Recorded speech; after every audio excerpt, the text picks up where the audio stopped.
Hey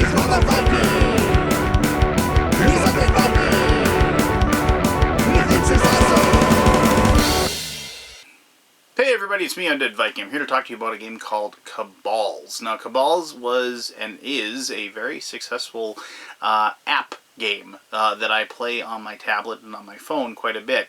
And when the designers of that game actually contacted me and said, hey, we're making like an actual board game, card game of it, we're porting over the process to the tabletop setting, I was really excited to look at it and excited to see the artwork and excited to see, how it would play, like, instead of, like, anonymously playing over, great distances with who knows who, being able to play the game one-on-one with my family and also my friends. So I was very excited to hear about the fact that they had that, and they asked me if it was okay if they sent me a prototype to take a look at, and I said, yes, please. And so now I have said prototype, and I played it a lot with both my gaming group and my daughter, and we've had a lot of fun with it. So let me show you how to play it. If you played the app, you should have a really good idea of how the game works anyway, but if you haven't and you want to see what it looks like, then by all means, here's the gameplay, and then we'll come back here and I'll tell you more about this game called Cabals. Alright, cool. This is the game of Cabals, and I've gone ahead and set up a very simple map just so I can show you the mechanisms of the game. Now, when you set this up, each one of the players will have a board like this that'll have their stronghold on it and these two resource locations that are close by that they can take over. When you control a resource location, you get the bonus resource each turn at the beginning of your turn. So you can spend that, and that's the resources that you use to summon creatures to the battlefield, and also to cast spells and to use powers that the creatures have. Now you can add, I have lots of these that you could add to the board to make it larger, but like as I said, I just want to keep it kind of a small board just to kind of show off everything that happens during your game turn. So each person will have a 30-card deck, and they will also have a hero, like we have Rasputin here. And Rasputin has this little square up in the corner like that, and that means that you have to find the deck that coincides with that. So you can see that over there. Also, each hero has a special power they get to use once per the game. So this one is once per game for 2 resources. The target unit gains toughness, which is an ability that reduces the damage taken by 1, and gives it +1 stamina or health, and then it allows you to draw 1 card. When you use that, you flip it over to show that you've used the one-time ability. For the opponent, I've just picked Morgan Le Fay. I really like this art. Once per game, for 2 resources, target unit gains +1 power. That's the attack damage, and then draw 1 card. And once again, you flip that over. You notice that there's this little green circle up here. And then, of course, because of that, the deck for Morgan is this little green circle. Alright, so the game is played in a series of turns. You determine whoever the first player is, and then you draw the top 7 cards of the deck. 4, 5, 6, 7, and you begin game. One of the first things that you do is you'll for every symbol you have that shows this card right there, notice there are other pieces that'll show that that allow you to draw more cards. But for every one of those, you have to draw 1 card. You have a maximum hand limit of 8. If you're already at 8, you can't draw anymore. So in this case, you would draw 1 if you have 7. You start with 7. So also, you'll see that there are these 2 star symbols here. There's also the resources. That means you gain those resources. Since you will always have your stronghold, you're always going to get 2 resources at the beginning of the game. If you ever lose your stronghold by somebody moving onto it with a unit, you lose the game. So you'll never lose it unless you lose. So you'll take your resources. So you just take these and you just put them and you'll spend them. As you play the game, you'll learn how many resources you have. Like, I'm going to get 3 resources this turn, so I'm going to summon this unit and cast the spell, which costs 3 resources total. So you probably won't even go through the process of taking those resources unless you have a situation where you don't spend them all. They don't go away, so I mean, you can stockpile them and save up for other spells later. So on your turn, you basically get to take as many actions as you possibly can, as long as you have units on the board that you can use for those actions, or you have resources that allow you to cast the spells, or use the powers, or summon the creatures.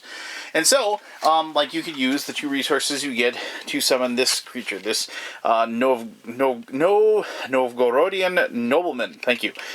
So you notice it has a little 2 up there. That means how many resources it takes to summon him.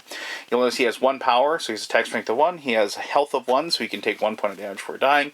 And he has a special ability that he can generate an extra resource by exhausting it. Now, unlike a lot of games, so if you summoned him, you just put those down like that. You turn the resources in. Unlike a lot of games, like this, like when you summon a creature, they show up exhausted, so they can't be used. But that is not the case. In Cabals, you can immediately use them. And so you can, with a unit, you can attack a unit, another unit if it's close by. You can, that exhausts it. You can use a special power it has, like that. Generates resource. You could do that. You can move it, which allows you to exhaust it as well. And you have to move orthogonally. You can't move diagonally, which stinks because you'd probably want to get into those spots to control them. Also, units have the ability to place your relics. And relics are very important because they're what earns you victory points. At the beginning of each turn, you check and see how many relics you have in comparison to your opponent. If you have more relics than they do, you get a victory point, which looks like this. And the first person to 5 victory points will win the game, or that takes over the stronghold. It should be noted that if you don't get to reshuffle your deck, so once you go through all 30 of your cards in your deck, if you're instructed to draw cards and you can't, you give the other player a victory point. So you can see if you run out of cards, you're probably not going to last much longer. And so when you place a relic down like that, that means you control that square, which is important because, like, if you were over here and you place that, you would control the square and you get the resource from it at the beginning of the turn, even if you didn't have a unit on the spot. So you'd move the unit off to go and attack another unit, you still would have control over that location. It should be noted that you'll notice there's this little little dude on those spots. That's the spot where you can place your units when you summon them. Some of these board pieces will have those locations as well, and when you control them then and place a relic on those, you could then place your unit on there when you summon your units, thereby taking some time out of the process of having to get to the other side. Other than that, like summoning units using resources, you can use to cast spells. Like here's a spell called Vasilisa's Doll for 2 resources. You can target unit will gain +1 health and a toughness, and then also you draw 1 card when you do it. So if you did that, you cast it, you discard the spell, you pay your resources, you're going to give it a +1 health, like so, and then give it a toughness marker. And so then, it's a little bit stronger, and it can withstand. Anytime it gets hit, you're going to reduce 1 point of damage from the attack that is done. So, now that I've done that, let's just show you how an attack works. So, these are pretty straightforward. So, like here, we'll just take the thieving fairies here. And so, so they have a 1 attack and 1 health. So, if they were in this location, and let's just say that they had placed a relic in that location, so then they were going to move off there, but we attack with our nobleman here. So you exhaust it to attack, like so, and then you just compare the damage. So I have 1 point of damage to 1 health, and so that's going to kill the Thieving Fairies. And Thieving Fairy does 1 point of damage back, but we have this toughness, so we reduce the damage to 0. And so in this case, what happens is the Thieving Fairies would die, and then because we won the combat, we would move into the location. And when you move into the location with an opponent's relic, you automatically destroy that and put it aside. So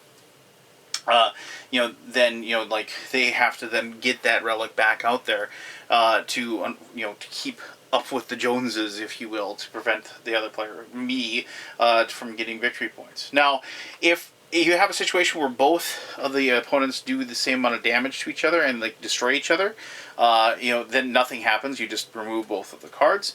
You wouldn't take it over. And if the defender wins, the defender doesn't take over the spot, obviously. The attacker then just is destroyed from that situation.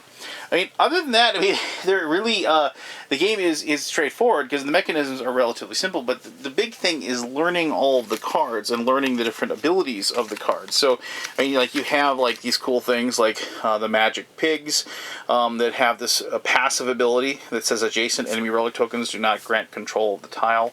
You know, so it's like, you know, if you had that next to the spot or whatever, you know, I wouldn't, you know, you wouldn't get, like in this situation, if a pig was here, you wouldn't get the bonus, you know, resource for that because it isn't granting the control of that location. Here's a decompose. You can just destroy a target unit, and then unit's owner gains its cost as resources when you do it.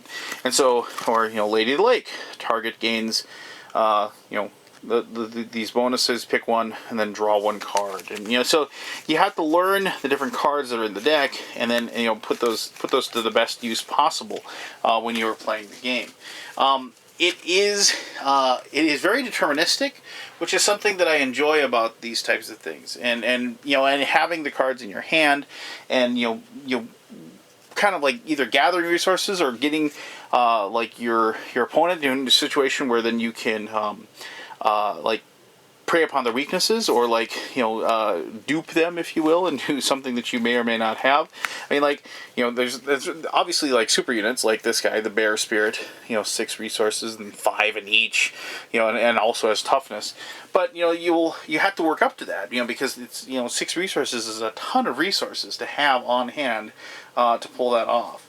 And so, like, the process of like, yes, like, you know, using the units and attacking and defending everything are relatively simple, but it is a combination of clever card play and also having the right card at the right moment and having the resources to use it that it will spur you on to the win. Yeah, I dig the theme of this one. I like the different factions. I like the artwork, and I like what they've done with it as far as the engaging play. And, you know, and as I said, I've played the app quite a bit before I played this, and so it was fun to see it represented in this this board game form. So let me tell you more about Cabals in my conclusion. Alright, thanks for watching the gameplay portion of the video. If you wanted to check out the game further, you definitely can just go right onto the old App Store and download Cabals, and you can actually just play the game right then and there. It is a free download, and so, you know, if that's something you want to do, I hardly suggest that you try it out.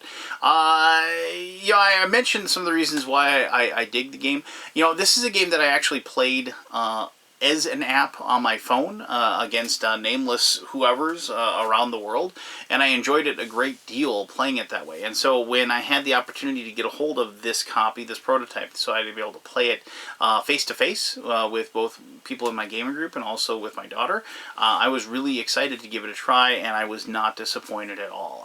These types of games, I've played games like this, you know, these compatible card games, if you will.